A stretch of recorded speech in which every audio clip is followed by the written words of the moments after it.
Bonjour mesdemoiselles, bonjour messieurs, très chers amis fidèles internautes, chers compatriotes. Bienvenue encore une fois dans votre émission Masolo et à RDC, cette émission d'analyse politique, cette émission où nous passons quelques petits moments de réflexion pour l'intérêt de notre pays, pour l'intérêt de la République démocratique du Congo. Aujourd'hui, mesdames et messieurs, nous allons parler du bilan du chef de l'État Félix Tshisekedi par rapport à l'insécurité qui se passe à l'est de la République démocratique du Congo, mais aussi, plus précisément dans la province de l'Ituri. Et nous allons aussi parler, mesdames et messieurs, du bilan du gouvernement congolais face à la riposte contre cette pandémie Covid-19. Voilà, mesdames et messieurs, je dis un grand merci à la grande équipe technique costaud aujourd'hui pour me tenir compagnie. Merci à toi, Roger Massiala, qui est derrière la caméra, notre réalisateur, mais aussi à Martis Chamala, qui est notre directeur technique. Merci à la grande famille, à la grande équipe de Masolo, il y a RDC. Mesdames et messieurs, je ne suis pas seul. À ma droite, mon invité ordinaire, mon partenaire, Monsieur Freddy Bonpetit, c'est un habitué de cette émission. Monsieur Freddy Bonpetit, qui est un représentant de l'ESID, parti cher de Martin Fayoulou, ici dans la ville de Durban, que j'ai dit bonjour Monsieur Freddy et bienvenue dans cette émission encore une fois. Merci, bonjour, bonjour, merci, bonjour. Voilà, Bandero Nangai, ndenge kaka tolobaki na bino, émission eza ya bino. Ba remarque na bino ekomelaki biso, nde tolobaki émission eza bilingue. Émission elobaka vérité, émission oyo bandeko na ngai toboyaka hypocrisie. Émission oyo ndenge tolobaka kaka biso eza ba système na ba acte nde intéressaka biso. Nous veillons sur la population congolaise. Nous voulons à ce que le peuple congolais bénéficie de locaux ezayaye. Donc cela veut dire tant que tolobaka l'argent du contribuable, le peuple congolais va bénéficier nango. Tozaka kawana te poto kufa. Tozaka kawana te po bakangaka biso, mais toza wana pe po tolia mbongo mboka. Nde bitumba émission oyo yango wana bandeko nanga. Voilà mesdames et messieurs, comme je vous avais annoncé au sommaire dans le baki, bilan de M. Félix Tshisekedi par rapport à l'insécurité, mesdames et messieurs, qui séjourne, qui se passe à l'est de la République démocratique du Congo. Mais toko préciser plus na province ya Ituri. Kuna esiko wapi ndeko Freddy ba malice ya Kodeko ba konyoko la population congolaise kuna ba konyoko la Kodeko ango to ebite bazaba nani o ba konyoko la tozo kakaka ba to ya FARDC o ba kotinda kuna o to kangi 300 to kangi 150 to kangi 200 mais batango bango bakangaka to mona ka bango pété parce qu'ils ont continué kuna massacre.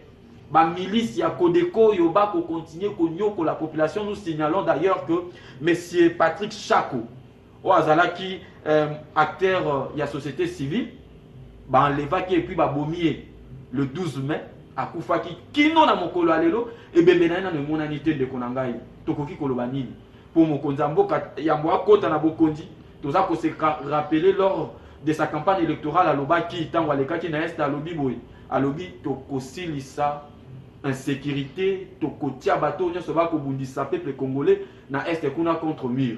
Mais il n'en a quelques mois après azokende pene à 2 ans, c'est comme si l'insécurité s'empire encore de plus na est depuis M. Félix Tshisekedi à côté na pouvoir M. Freddy Bonpetit. Bon, omoni na moyebiso eloko moko ndeko na ngai omoni nyonso ezoleka na este wana eza na moto aza nsima nango. Très bien. Eza na moto aza nsima nango parce que makambo este wana ebandi lelo te. Alors lokola eza na oyo aza na nsima nango yo sikoyo mpo oza na nsima na ye eloko moko ekoavanse eza te. Donc eloko moko ekoavanse te. Très bien. Pour que l'eau ait avancé, il fallait que Oya Zana Simanango, Balon Bazué dans la maboko, ce Bazué dans la maboko, Bazué ou à la ligne à Simanaï, ne bitumbane consommé. Mais ce que ça l'a mis, bitumbane aux alaka à seko na seko. De bitumbane aux alaka. Selon vous, c'est M. Kabila qui est derrière tout ça? Mais yo yebi yango c'est ça lo ka bomba. Ata mona mukeso ko tuniye. Nana za sima bitumba wana ko ezoleka na esa bazokufa. Ata mona muke otuniya holobani. Mais nous signalons que M. Félix Tshisekedi, après rencontre Naé, je crois, seconde rencontre Naé, c'est lui que lui considère comme son partenaire. M. Kabila, ton Bakutanaki, après Kokutana le lendemain, tout Monaki, M. Félix a convoqué l'ancien chef de guerre, Thomas Lubanga, Floribert Njapu, Batouana Nyonso, Bengi Bangwa Lobi, Loko Labino Bozalaki, ancien chef de guerre, rebelle, il y a Bozalaki Kosa Mugulukuna, si Kaloko l'a populé en prison, Boya Toyo Kanabo qui est aussi Samugulu. Est-ce que vous pensez qu'il doit.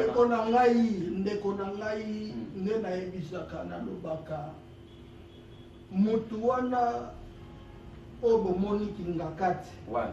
Tango aza sima makambo wana yoko za sima ne loko moko iko avancer za parce que somona président de la République M. Félix Tshisekedi Tshilombo ouais aza na loko ko sala te de yaza na loko moko ko sala te parce que aza derrière mutu moko ko azo provoquer ba loko wana nyo sala parce que le no se biloko wana stopé Rwanda bakolela.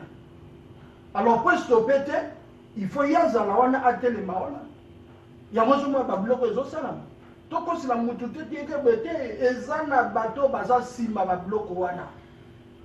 Alors tango bango baza wana eloko moko te osama dekola. Donc bitumbe ko sala ka na landa moko. Ndenge bato bazo kufa. Hein? Insécurité makasi na est kuna na est insécurité makasi le bato kufa na ndenge o sakanate mais en tant que président de la République yoza président de la République on sait déjà une année et demie oui président nyonso soki akoti eloko abandaka abanda kotiana sécurité na mboka très bien abanda kobatela bana mboka ese ye asali yango toloba asali yango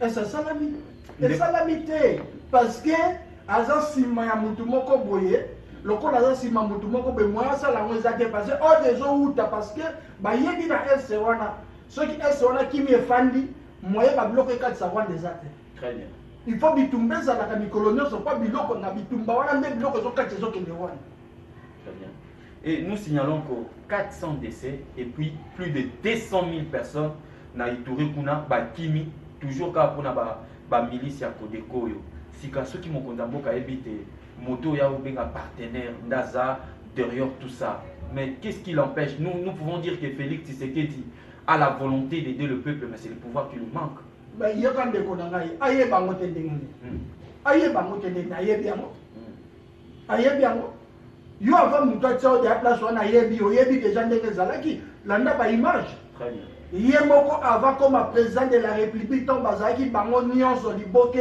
basanganaki na ba président Martin Fayulu tout le monde basanganaki alobaki nini moto yo akotrahir moto akotrahir azala bidakeli mabe alobango na ba image ezali alobango moto akotrahir alobi moto akolongola pantalon pour na Joseph Kabila Azana Libabe. Alors, les londins ont Joseph Kabila pantalon. Lui-même. Alors, donc, tu veux que Félix Azo mais Joseph Kabila pantalon. Parce qu'il y a le Bakanga lobby, Moutoumoko a trahi. Alors, on a trahi. Mais nous signalons que Yemo Félix Tshisekedi a trop frappé ces derniers temps par des décès proches naïfs. Nous signalons que le 23, 3 décès successifs dans 24 heures. Entre autres, il y a conseiller Naye, Moko, c'est 2 conseillers, Bakoufi et puis garde rapproché Naye Moko. Bakoufi, subitement, et va signaler toujours, comme d'habitude, les gens la Covid-19. Nous signalons déjà avant que oncle Naye Moko Akoufa, qui Gérard Moulumba, il y a Jean-Joseph Moukendi, chef par intérim, il y a conseil consultatif juridique Naye, maître Jean-Joseph Moukendi, il y a Jacques Ilunga, je crois, il y a Zalaki chargé de mission de chef de l'État. Batouana Nyon Soba Kokoufa, Missa Toulisou Babaki Sami, des conseillers, puis garde rapproché mon corps. Nino Yoko Koloba, insécurité, président Zoko Kako maîtriser, sécurité présidence. Est-ce qu'à Koko Kaya République mobile? biloko wana il faut zala omona musika il faut zala miso ya aigle pour mona makambo wana makambo wana nyonso ezoleka eza na biloko na bango baje na bango biso tokolanda te baobi eloko ya moto eza lokola toza na awa na classe très bien yo za mayele te nga naza mayele alors nga nazwi bapwe na ngai yo lokola ozalaki no mayele te bazwi bapwe na ngai bapesi mpa na ye est-ce okodefendre mayele na nga wana sikoyo yango babiloko ezoleka wana mais sika nini obino bokoki koloba eza te soki ndeko na yo mpe ayibi yo eloko akei nango soki moto akutani na ye na nzela alingi aboma ye yo omoni okoleka na nzela Félix aza mwana mboka bongo bozotika ye boye mpona nini ndeko na nga toleka te tozotika ye te ye nde azotiki bato bongisa koto bongisa koto wana très bien bazotika ye te aza mwana mboka bazotika ye te ye nde atiki bato c'est président nde atiki bato parce que ye nde abimaki bazalaki bango nyonso bazalaki ensemble bango nyonso na Genève omonaki alors banaye batikaki bato ezali bango nde babimaki batikaki bato moto azotika ete ye nde abimi atiki bato baninga alors soki azalaki na susi wana ke po ke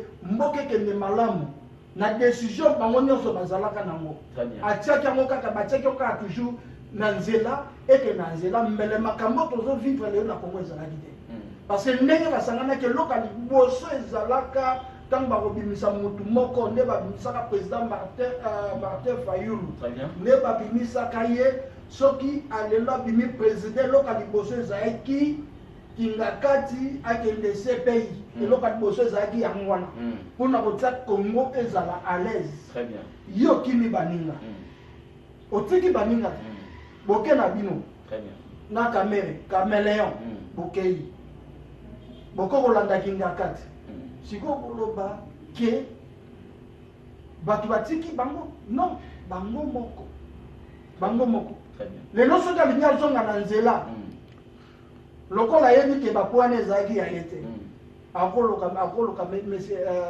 président Martin Fayulu aluki ye ayebisi ye vérité tala ezalaki boye bazwi kingakati bakangi nde makambo ya kofanda kimia na Congo mais tozela toyeba vérité te toyebi déjà que tout le monde Martin Fayulu par rapport à tous ces que l'église catholique, les investigations de l'église catholique avant la proclamation des résultats de la présidentielle 2018 toyebi déjà moi Martin Fayulu a gagné plus de 62%.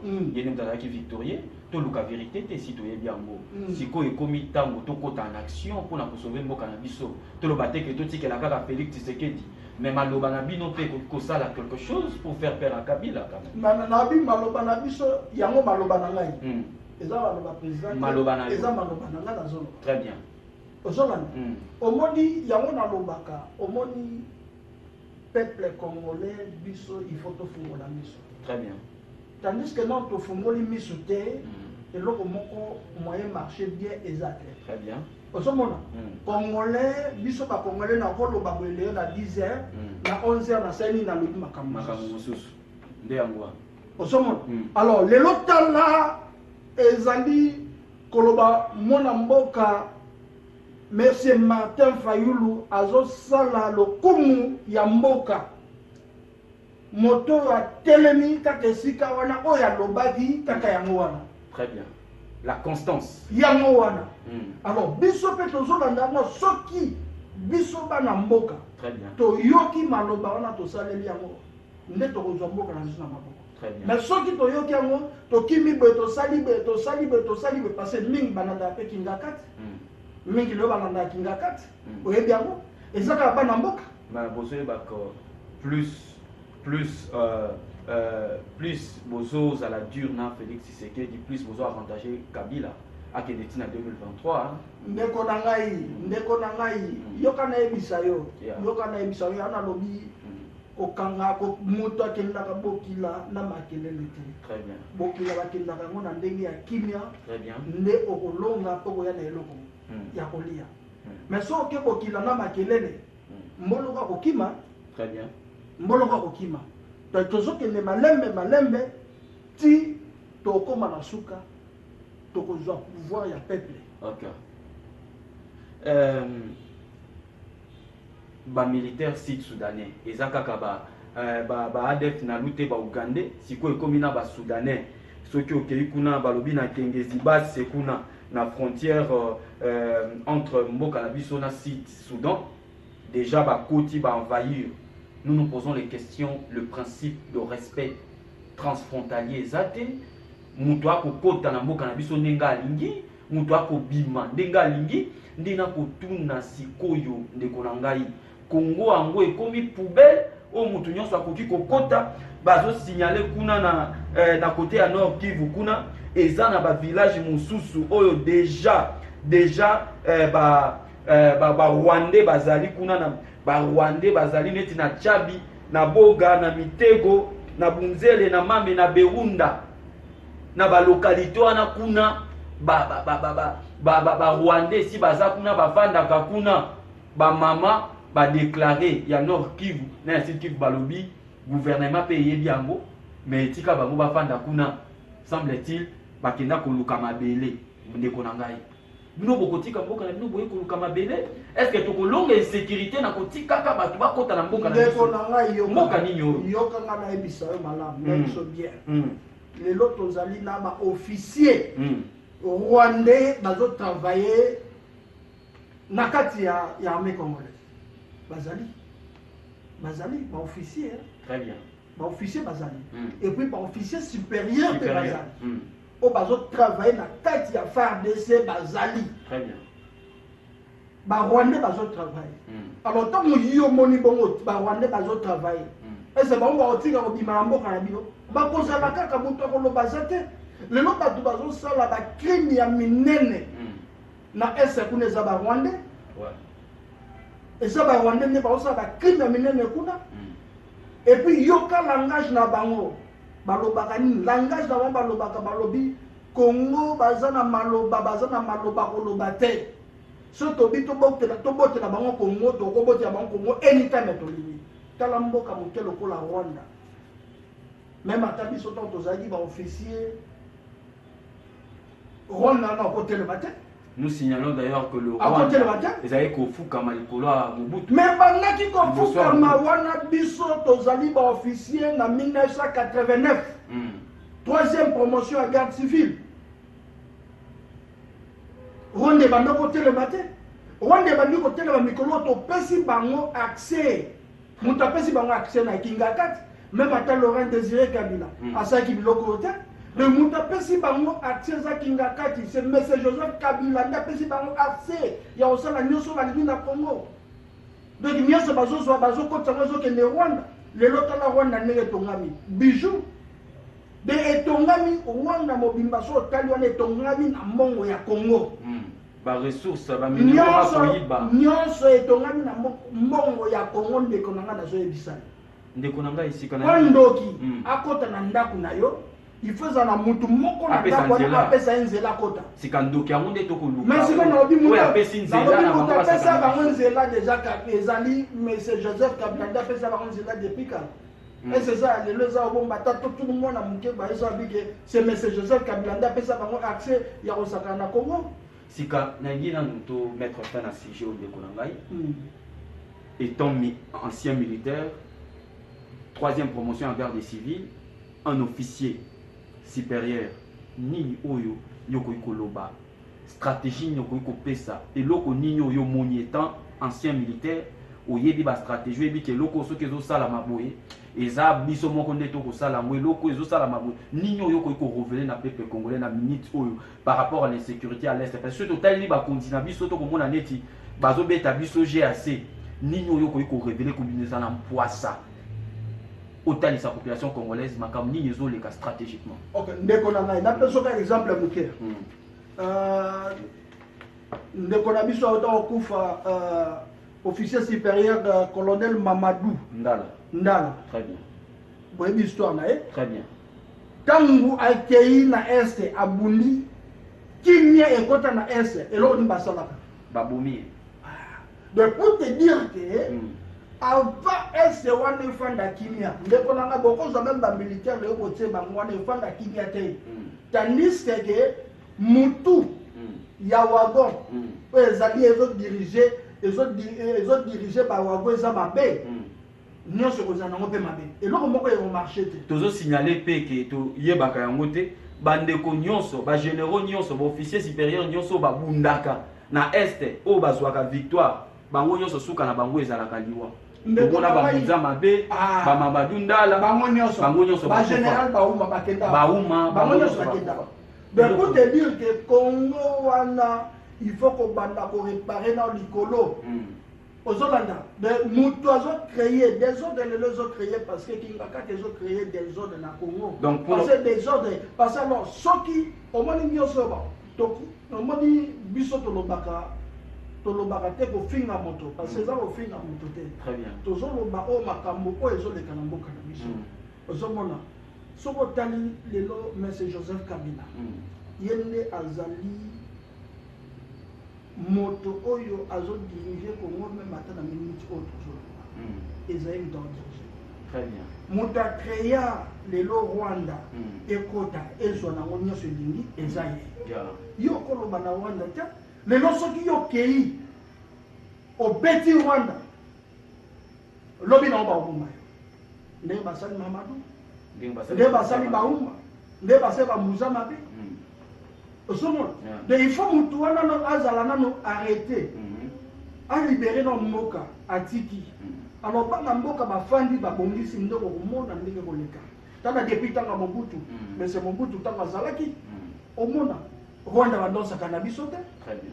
Merci beaucoup, Ndeko Nangai. Donc, nous retenons ici que tant que Racine en sécurité, il y a Est, à siéger à Kinshasa, sécurité Kokota na STT. Voilà, mesdames et messieurs, Tosukiawa, mais tout aussi les athées, tous moi 30 secondes, 1 minute, sur coronavirus, Nambo Cannabiso. Tous na minute où il y a 2279 cas, 337 guéris, 67 morts. Na Kinshasa, baza 2106. Na Ituri, 2 cas. Na Kwilu, Kamoko. Nord Kivu, 15 cas. Sud Kivu, 4 cas. Congo central, 151 cas. Ndeko Nangai, Dr Mouyembe Sengaki, budget à 1,135 millions de dollars. Pour na basilisa coronavirus peut arrêter propagation. Mais l'État congolais a payé bango kaka 1,8 million de dollars de Konanga. On est à finga ba via ba congolais pour ba individu simple ba pour ba 15 millions, ba 337 millions, mais pour na via ba tu ba 537 millions de dollars bino ko pesi 1,8 million. Ni no ko ko ba. Omoni mboka na biso 30 minutes nous signal. Mboka na biso Congo. Des autres la minute on a ba ezana des autres makasi ezana Congo. Très bien. Des gens des makasi na Congo et l'autre malamu ezate na Congo na Benicho. Très bien. De Congo comme penda donc mboka moko na ebitende na kolomba. Ozolanda. Très bien. Bango ba osala bongo pona di passer ba yebi. Pourquoi na ville à Kinshasa baza sur na 2000 combien l'année longtemps. Parce que ba yebi ba truc na bango bazo sala. Très bien. $700 occupe place bata COVID-19 bata. $700 ok kuna. Mais comme ko somba batunde ko somba. Ya moni mumayeba financier mbongo wana ezate parce que ba yebi loko bazo sala. Parce que ba yebi ke loko ngo ezana ngote en soi. Ba yebi loko bazo sala parce que eloko moko tozo mona ba ezate ba yebi loko bazo sala. Très bien. Ba yebi loko bazo sala. Yo bitana ba Ituri kuna combien de cas? Kamoko. Kamoko kaka. Ba tu baza combien kuna? Population za combien? Ils est épelé. Siko yebi sala. Merci beaucoup Ndeko Nangai. 12 experts chinois baillés, n'a pas sur 30 minutes, 12 experts chinois. Baouti Chine baillé, est-ce que vous pensez que c'est important de recevoir des experts chinois? Docteur Mokonaoki, docteur Mwanamboka, Jérôme Ayaki, Alabi, bon peut c'est kaka 20 personnes. Bon peut c'est kaka 20 malades, 20 à 5 minutes, bon peut c'est kaka 20 malades, bon peut c'est 14 jours. Banda c'est la qui tire va payer. Sur chinois beaucoup zoé ba chinois wana tata histoire na bango chinois za ka pona mboma mo chinois za pona tika moto te chinois za pona mboma mo na États-Unis ba bengani bango na Italie ba bengani bango na Congo ba yambi bango po ba futa bango mbongo ebele na lobisi osomona ki ezana des autres ezana Congo na minute on sakana te Jérôme Asenka la bo PCV malade est-ce que vous pensez pas PCV malade ba ta la mona mboka comment ndika osala musala. Pourquoi bazoboya? Parce que bayebi ke na nsima nango vérité kobimaka. Vérité kobimaka. Surtout que Jérôme Moyangi n'est pas déjà blagué. Voilà. C'est un bon docteur. Voilà. Donc bayebi na nsima nango vérité kobimaka. Vérité kobimaka bayebi so bapesi journal lobi nango ale zonga na mboka no akei vérité kobimaka te. Mais soki mwana mboka yebi vérité un jour akofinir ka kopisa vérité wana. OK. Yango moni bazolinga pena ke mwana mboka azwa makambo wana na maboko te. Voilà, mesdames et messieurs, merci Monsieur Freddy, bon petit. Les lois qui comme pour moi la bande de Kobolandi na Bokebi. Les lots Tolobela qui plus en sécurité na Est, plus précisément na Ituri, bande de Konanga na Djougou, Kuna na Mahagi, bande de Konabiso bazo nyoko ama mingi, to signaler 400 décès, 200 000 déplacés, bakimi ba milice ya Kodeko. Mais ata mokolo moko te. Okoka na Assemblée nationale ba kolobela makambo ezoleka na Est kuna ndi luko ezokamwisa ngai musala na bango ezani kaka ya kolia mbongo Jean-Jacques Mamba bakangie awa tokoka Assemblée nationale et télémé lobby ba pesi 24 heures ba bimisa et pour un seul individu vous vous levez comme ça. Mais il y a de milliers de personnes ba maman baza violé na Est, personne ne dit mot, même pas le président de la République, même pas un point de presse. Contrairement à la politique étrangère, au monde en Afrique du Sud, le président Cyril Ramaphosa a les cas à chaque instant pour nous informer de l'état et de l'évolution. Il y a Covid-19 Namboka au coup de chapeau, mais na Congo Namboka Nabiso grave. Le président ne dit rien, Batbazo Koufala Est, le président c'était. Ça c'est ce que je ne comprends pas. L'Assemblée nationale, le Sénat reste très indifférent. Mesdames et messieurs, l'avenir nous dira mieux. Toyebi, Toyokinde Kwalobiawa. Tant que moto azo facilité en sécurité à vie à Libanda et aussi la KT. Voilà mesdames et messieurs, nous sommes arrivés à la fin de cette émission. Merci Ndeko Freddy bon petit. Merci Ndeko Langai. Pour il y a toujours une émission na biso yoza partenaire to kozala na toujours na ba débat mais il faut to lukelo contre poids moko attendre de comment IDPS ton de comment ya nini po bozalawa et longo na ebo pumo. Boluka bango baya bayebi.